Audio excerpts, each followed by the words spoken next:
أعزائي طلاب الصف الأول الإعدادي، السلام عليكم ورحمة الله وبركاته، أهلا بيكم. هنكمل النهارده الدرس اللي هو عصر الدولة الوسطى، بس ما تنسوش تشترك في القناة وتعمل لايك وتفعل زر الجرس، وأي حاجة أنت محتاجها تقدر تتواصل معانا في التعليقات. طيب نبدأ نتكلم عن عصر الدولة الوسطى. أخذنا المرة اللي فاتت درس عصر الدولة القديمة، النهارده نتكلم عن عصر الدولة الوسطى. في الدرس ده نتكلم عن عصر الدولة الوسطى، وبعدين نتكلم عن عصر الاضمحلال او الانتقال او الضعف الثاني، وبعدين نتكلم عن علاقه مصر بافريقيا في عصر الدوله الوسطى. خلينا كده مع بعض نتكلم. طبعا عندنا في التمهيد بقول لك عصر الدوله القديمه هو احد العصور التاريخيه الممتاز بالعديد من الانجازات العظيمه. في نهايه هذه الدوله في الاسره السادسه كان في ضعف في عهد الملك بيبي الثاني، البلد انقسمت وانتشرت الفوضى لحد ما طلعت أسرة قوية في مدينة طيبة استطاعت توحيد البلاد مرة أخرى، وأسست الأسرة ال11 لتبدأ البلاد عصر جديد وعصر الدولة الوسطى. عصر الدولة الوسطى بيسموه عصر الرخاء الاقتصادي. طيب بيشمل السلطان ال11 وال12. أهم خصائص هذا العصر، شهد هذا العصر العديد من الإنجازات، هي تأمين الحدود، توسع حدود مصر الجنوبية وبناء الحصون لتأمين حدود مصر الشرقية والجنوبية، استقرار الحكم وزيادة قوة السلطة المركزية والتنظيم الإداري الجيد، النشاط المعماري اللي هو البناء، بناء المقابر وبناء المعابد، ازدهار الآداب والفنون بسبب زيادة الإنتاج الأدبي والتقدم في الفنون زي فن الرسم وفن النحت. طيب عندي الاهتمام بالتعليم، الاستغلال الواسع للمحاجر والمراكب، زيادة النشاط التجاري مع البلاد المجاورة زي فينيقيا دي في آسيا، وبلاد اللي هي الصومال حاليا في أفريقيا، بلاد فينيقيا اللي هي سوريا ولبنان. كده والاهتمام بالمشروعات الزراعية من خلال بيوسع مساحة الأرض الزراعية وإقامة السدود لتخزين مياه الفيضان للاستفادة منها وقت الجفاف، لذلك سمي هذا العصر بعصر الدولة الوسطى. احنا سمي عصر الدولة الوسطى بعصر رخاء الاقتصاد. طيب ناخد اهم الملوك في ذلك العصر. اشهر ملوك او الملك اللي اتكلم عنه الملك منتحتب الثاني. الملك مين؟ منتحتب الثاني. اللي بعدين نتكلم عنه الملك امنمحات الاول، اللي بعدين الملك سنوسرت الثالث، وبعدين الملك امنمحات الثالث، وبعدين الملكه سوق نفرو. طيب منتحتب الثاني ده عمل الاسره 11. كل الملوك دول امنمحات الاول اسس الاسره 12، وكل الملوك اللي دول في الاسره الثانيه 10. نبدا ناخد بقى الملوك في ذلك العصر. اول ملك هتكلم عنه الملك منتحتب الثاني. الملك منتحتب الثاني اول اعماله كان اول حاكم في طيبه بعد عصر الدوله القديمه، يسيطر على الوجه البحري، الوجه البحري اللي هو الدلتا، والوجه القبلي اللي هو الصعيد. نجح في الانتصار على ملوك اهناسيا دول الموجودين في الشمال، ملوك الوجه البحري. عاد السلطه المركزيه القويه اللي كانت انتهت في عهد الملك ايه؟ بيبي الثاني، وعادوا النظام الاداري ونجح في ان يحد من نفوسهم كم؟ الاقاليم. لذلك تعد فتره الملك منتحتب الثاني بنى بدايه لمجد الاسره ال11. طيب اهتم بتجميل مدينه طيبه وانشا المعابد فيها، قام بالتوسع جنوبا، ارسل بعثه تجاريه الى بلاد بورت اللي هي الصومال حاليا. طب راحت ازاي؟ على عبر الصحراء. بعديها طيب قبل ما نقول كده على الملك امنمحات الاول، خلينا كده نقول وجه الشبه بين الملك منتحتب الثاني والملك مين؟ تمام؟ كل منهما قام بتوحيد البلاد او الوجه القبلي والوجه البحري. ممكن يجي لي بين الاسره وجه الشبه بين الاسره الاولى الاسره 11 هي. طيب نبدا نتكلم عن الملك امنمحات الاول. امنمحات الاول هو مؤسس الاسره ال12. أصبحت مصر في عهده دولة قوية تميزت بالاستقرار والتقدم في المجالات الاقتصادية والفنية والأدبية. أهم أعماله نقل عاصمة البلاد من طيبة إلى مدينة آسيوي. كل دي بتفسر ليه نقل عاصمة عشان يكون في موقع متوسط بين الوجهين البحري والوجه القبلي حتى يسيطر على كل أنحاء البلاد. أخضع حكام الأقاليم لسيطرته بمنحهم الألقاب الرفيعة وتقريبهم منه. طرد القبائل الآسيوية اللي دخلت مصر عن طريق الشرق. أقام سلسلة من الحصون على الحدود الغربية للدلتا. كمان ايه؟ طب لا ليه عمل حصون دي على الحدود الغربيه للدلتا؟ لحمايه مصر من الغارات الليبيه. ولكن هنا مدينه اسيوي اللي هو عملها طعن القابضه على الارضين وحاليا هي قريبه من منطقه اللاشي بمحافظه الجيزه. ثم وصلت حدود مصر الجنوبيه في عهده الى الجندل الثاني. ثالث ملك هنتكلم عنه الملك سونوسير الثالث. طيب اهم اعمال. اما الحدود مصر الشماليه والجنوبيه كان اعظم الملوك، عشان كده عمل حملات عسكريه ناجحه في تامين الحدود. تم اهتماما خاصا بالحدود الجنوبيه، قام ببناء الحصون زي حصني سنه وقمنه عند الجندل الثاني. كتب سنوسرت الثالث على لوحه قام على حدود مصر الجنوبيه عند الجندل الثاني انه بريء من ابن ياتي بعده ويحافظ على تلك الحدود. يعني وصل بالحدود بتاعته الى الجندل الثاني وعمل حصني سنه وقمنه. وبعدين تاني عمله يعتبر او ثالث عمل قام بحفر قناه مائيه عرفت باسم قناه سيزوسيريس تربط بين البحر الاحمر والبحر المتوسط عن طريق نهر النيل. افضل طريق مائي يربط بين البحر الاحمر والبحر المتوسط عن طريق نهر النيل هي قناه سيزوسيريس.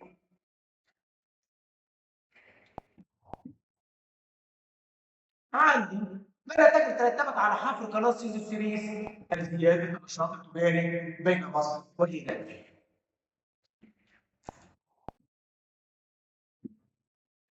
شوف بعد كده الملك اللي بعد الملك امن محات الثالث.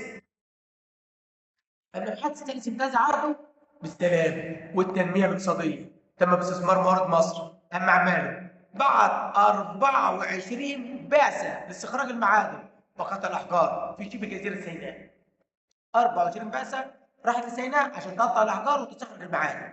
تم بشؤون الري والزراعه. عمل سد عظيم اسمه سد اللاهون. ده فين يا جماعه؟ في الفيوم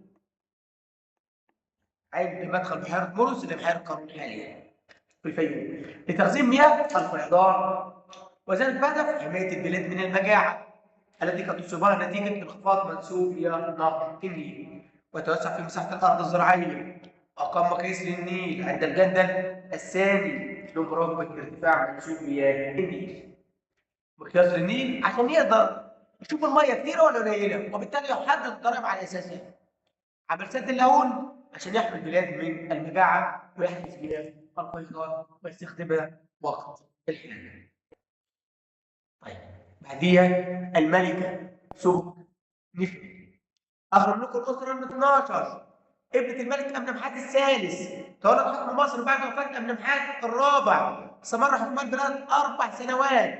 هي أول حكيمة تسمى ينتهي على اسم الإله سبك اللي هو رمز القوة لحكم مصر. أهم أعمالها عملت العديد من المعابد. استكملت بناء هرم والدها في منطقة هوارة. أنشأت هرم خاص بها بالقرب من منطقة دشوش. عندنا ابن الحاج الثالث. ابن الحاج الثالث طبعا بالفيوم كان مهتم. في هوارة بنى هرم وفي الفيوم عمل سد. دي يعتبر من أهم أعماله. طيب ضعفت وسقطت الدولة المصرية. اذكر السبب بما تمثل. سبب ضعف الملوك الذين جاءوا بعد الملك أمنمحات الثالث. زيادة الصراعات بين حكام الأقاليم على السلطة مما أدى إلى تعرض البلاد للأطماع الخارجية ووقوعها تحت سيطرة الهكسوس. هنشوف كده التدريب الأول. بقول لي مدينة تم الملك متحيد سنة تدميرها وأقامت المعابد فيها مدينة طيبة. حصنين أقام الملك سنوسرت الثالث عند الجندل الثاني. حصني سنة وقمة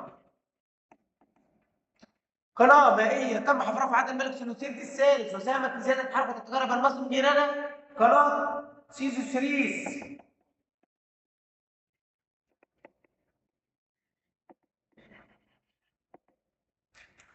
سد أقام الملك المنحدر الثالث عند مدخل بحيرة مورس اللي هي بحيرة قارون، هو سد اليهود.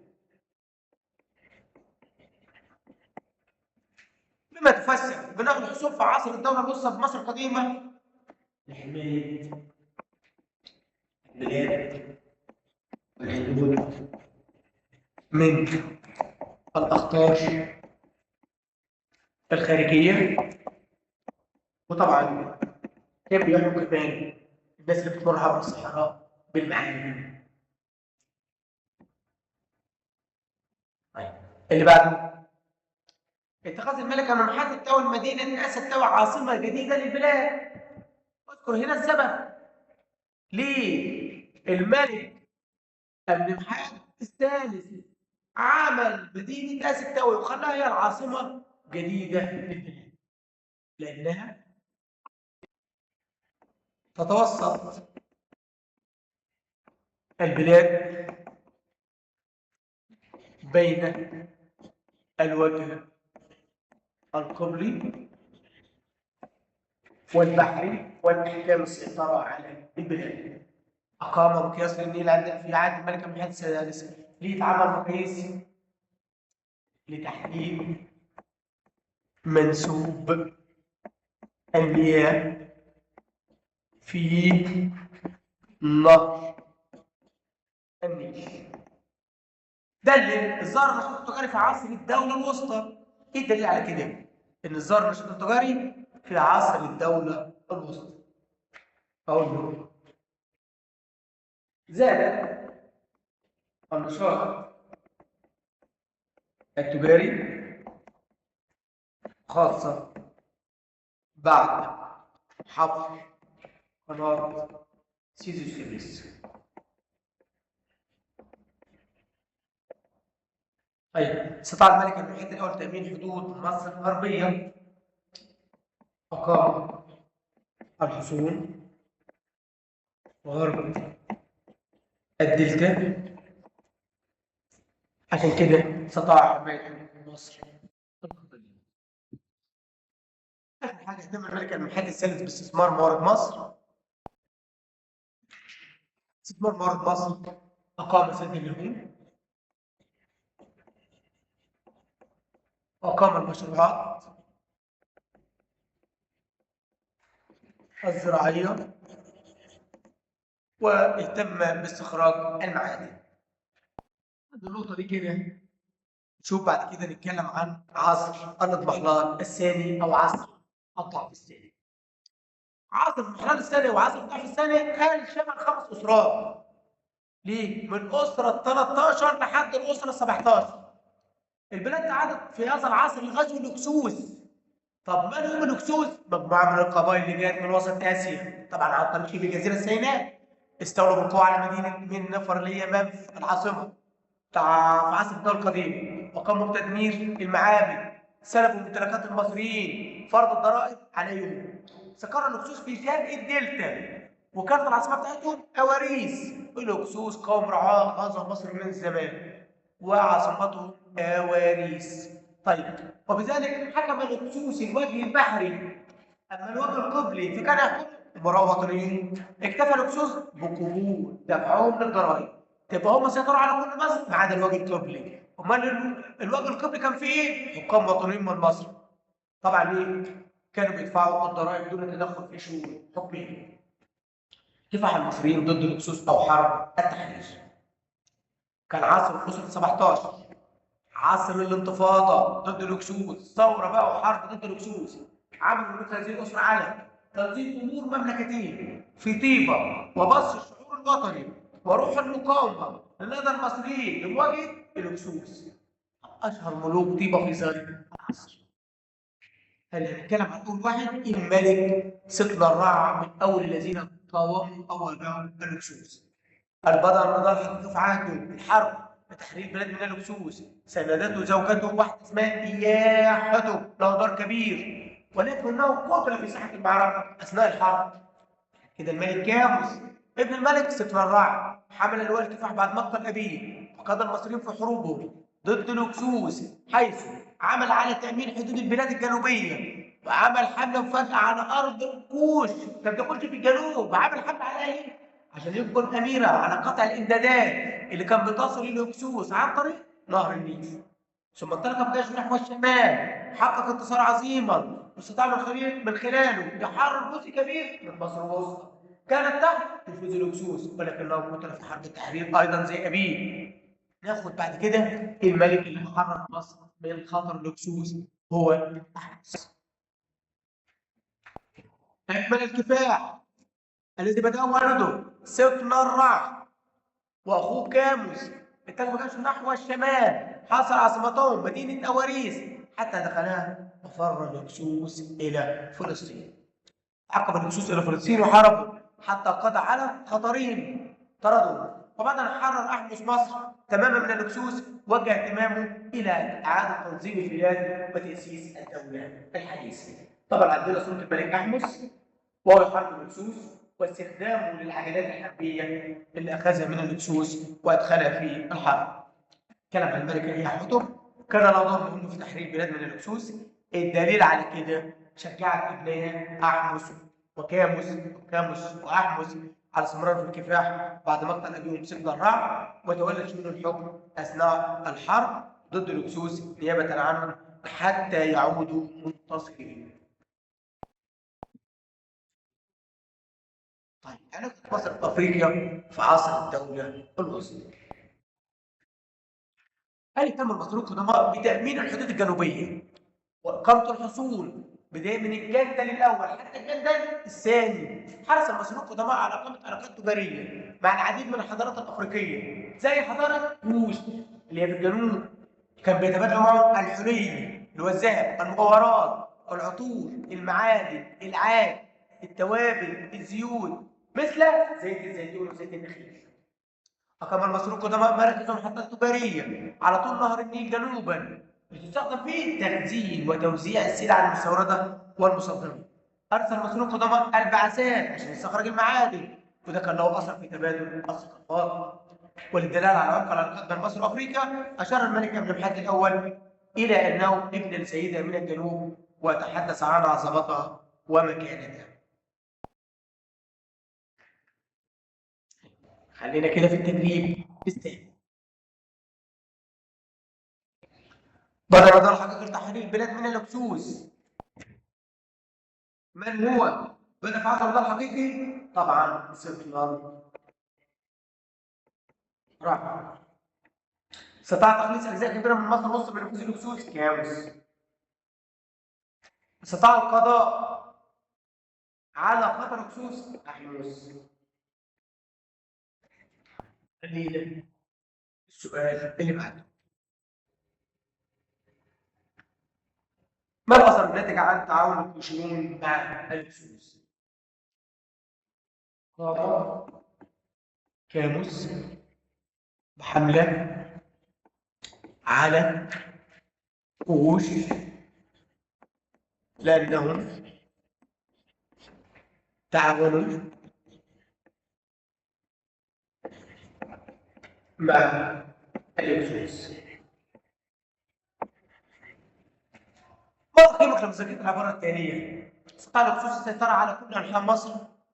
هذه العبارة غير صادقة. ليه؟ لأنهم لم يسيطروا على الوجه القبلي، بل تركوه تحت حكام وطنيون يدفعون الضرائب. دلل على صحة هذه العبارة يعني لزوجة سكن الرعد دور في بث روح المقاومة ضد الهكسوس. شجعت زوجها وأبنائها زوجها سقنا الرعوة وابنها كانوا سحمس على محاربة الهكسوس، وكانت تتولى حكم البلاد، كانت بتاخد حكم البلاد حتى يعودوا من الحرب. طبعا وجود علاقات تجاريه بين دل على صحه العباره وجود علاقات تجاريه بين ملوك مصر في عصر الدوله الوسطى وحضاره كوش بافريقيا. كان هناك تبادل تجاري من الحلي والمجوهرات والعطور والزيوت، خاصة زيت الزيتون وزيت النخيل. بكده نكون خلصنا الدرس اللي هو بيتكلم عن عصر الدولة الوسطى. إن شاء الله بإذن الله نتكلم المرة الجاية عن الدرس اللي بعده بيتكلم عن عصر الدولة الحديثة. بس ما تنسوش تشتركوا في القناة وتعمل لايك، وأي حاجة محتاجة تقدر تتواصل معانا وتبعت لنا التعليقات أو تتواصل على رقم الواتس اللي هو 0 3 111 6 9 2 1 6 4 7. السلام عليكم ورحمة الله وبركاته.